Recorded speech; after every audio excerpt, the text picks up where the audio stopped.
Hi, thank you. So this talk is partially going to be about how to make a star chart in GIS and partially about how to leverage some fun cartographic techniques in ArcGIS Pro. So I'd always wanted to make a star chart, didn't know how. Turns out it's pretty much exactly the same as making any other kind of map. And this is because celestial coordinates are very similar to terrestrial ones. On Earth, we use latitude and longitude. And in astronomy, we use right ascension and declination. But we use them in the same way. So if you have a table with your star's coordinates, you can use your declination values in degrees, minutes, seconds directly for your latitude. And the right ascension values in hours, minutes, seconds, you can simply multiply those by 15, and then you have your longitude values. So I actually didn't have to do this for most of my data. I found it already compiled into shapefiles on the internet, which was great. We projected that into WGS 1984, and I got this, which is the stars and constellations overlaid on top of the Earth. The reason this works is because star charts are not actually three-dimensional. They're not displaying stars as farther away or closer to the Earth. They're just displaying them how they appear from Earth, which is either brighter or fainter.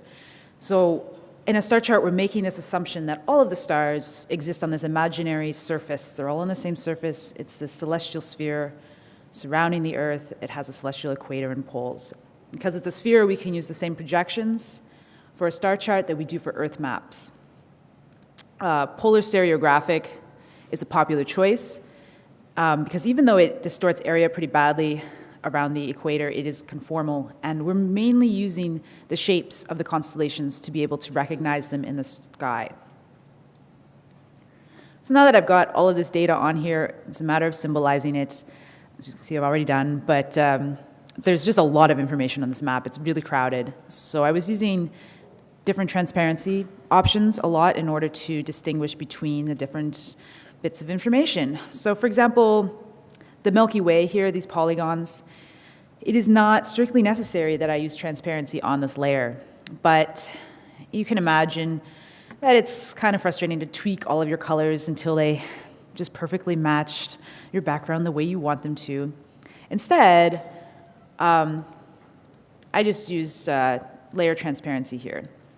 So much faster, I can just slide this until I think it recedes into the background enough to my taste. So this kind of transparency is on the entire layer, all of the symbols within that layer, and you can find it in ArcGIS Pro on the appearance ribbon. I also wanted to use transparency for the nebula and clusters, these orange circles, but in this case, layer transparency didn't really cut it for me because I wanted to show them overlapping. In that case, I want to put the transparency on the symbol itself. I want to make it a transparent orange. So I can right-click on the symbol here, open up color properties, and this is the transparency slider that I'm looking for in this case. Let's move that up. And now I have the overlapping effect I want, especially important in this layer because I have a lot of really small clusters that are underneath the larger ones. The stars themselves, I'm symbolizing on their magnitude value, which is a measurement of how bright they appear from Earth. And so they're larger or smaller based on their magnitude. As you can see here, I'm using graduated symbols as my symbology method for that. I can find that again on the appearance ribbon. There's a symbology button here. You have all of your options. I can click that to open my symbology pane where I see the properties. The reason this is not looking right yet is because stars with brighter stars actually have a smaller magnitude value. So I need to flip my min size and my max size. I'll make the minimum the larger number, and I'll make the maximum the smaller number. So now we end up with something that looks more like the night sky. Next step for me is to put some labels on this map. I want to label these constellations. Let's find the layer here. I don't want to show the boundaries right now. I just want to do labels, so I'll just make that transparent for the moment. We have a labeling tab right next to the appearance tab, and I can just flip labels on with this button. I've already set this up, so we have chosen the name field, chose the font. I have a transparent white color for my labels. But I want to access some of the more detailed text properties. So I can get that labeling pane with this launcher button here. And there's a bunch of stuff I can edit. I could do a lot of different symbol properties. For example, I want these all to be uppercase. I'll apply. And I also have some duplicate labels that I do not want, so I can do some positioning properties. Remove duplicate labels. So now I've got my label set up the way I want, but for example, if we go to this bookmark, you can see it's not really what I want. Cygnus is covering the line, Cassiopeia is covering too many stars, so I do want to convert these into annotations so I can really control where they're going to land.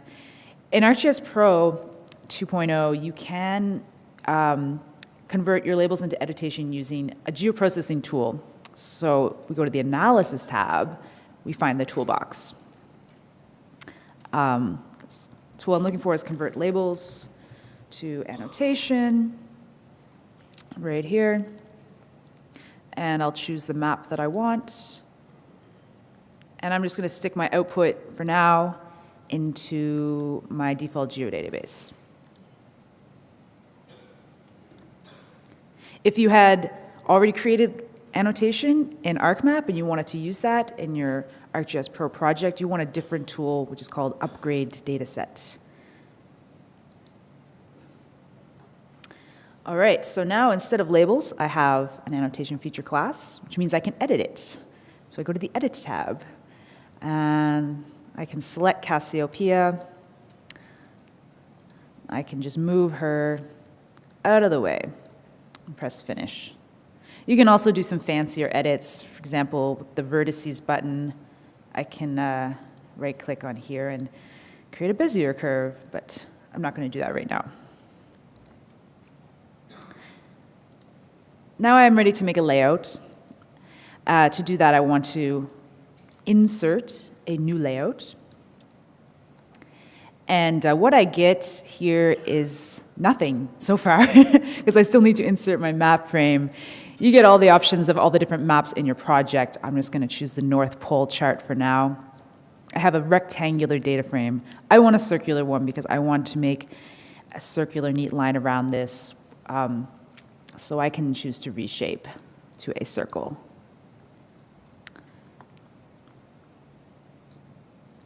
I'm just going to try to grab in the middle and drag out. If you don't get it lined up the way you like, you can reposition the map inside afterwards. And in order to get that fancy neat line that I want, I have to add the grid. So again, insert grid.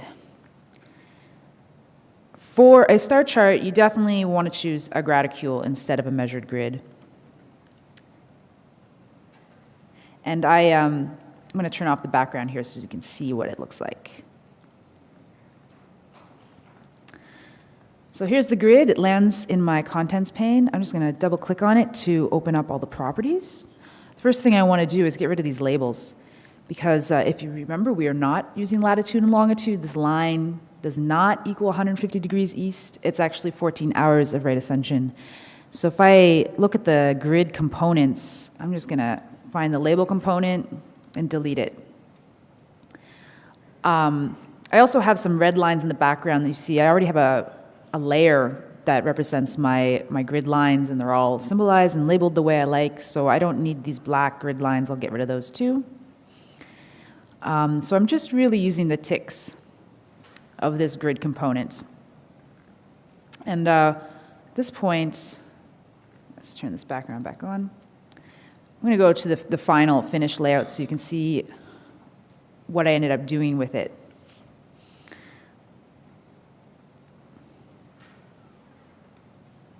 Okay, so here's the grid. As you can see, the only component that's left are ticks. I've set them to be 15-degree intervals, 15 degrees corresponding to 1 hour of right ascension. And we're going to look at the neat line properties.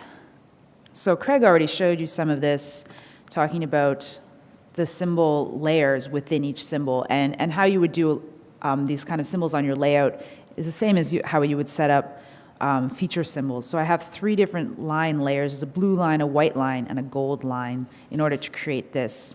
And I can also see a preview of it. One of the important properties that I'm using here is the offset effect. So this gold line has an offset of 22 points. I can change that if I want, and I end up with a much wider border. All of the labels, the text that I put on there is done manually because it's not dynamic information, because we're tricking it into using right ascension instead of longitude. So I've got months, I have the right ascension values, and I have some zodiac signs. And I just use the insert tab again here with the text tool and the point tool. So for example, I can add a point. Automatically, I get this format point pane, and I can change symbol properties. In this case, I'm gonna use a font instead of a shape.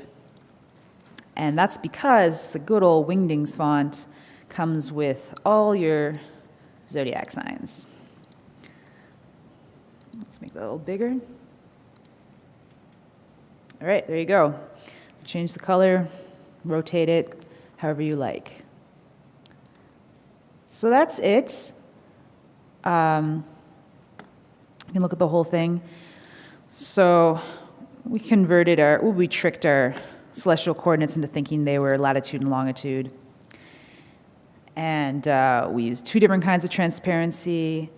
We used graduated symbols backwards, made some labels, converted them into annotations so we could edit them, and then made these nice circular layouts with customized elements to make it match for a star chart instead of an Earth map. And so that's what you end up with. There's more things we could talk about, like masking, but it's not enough time. So if you have any questions, I'm happy to try to answer them.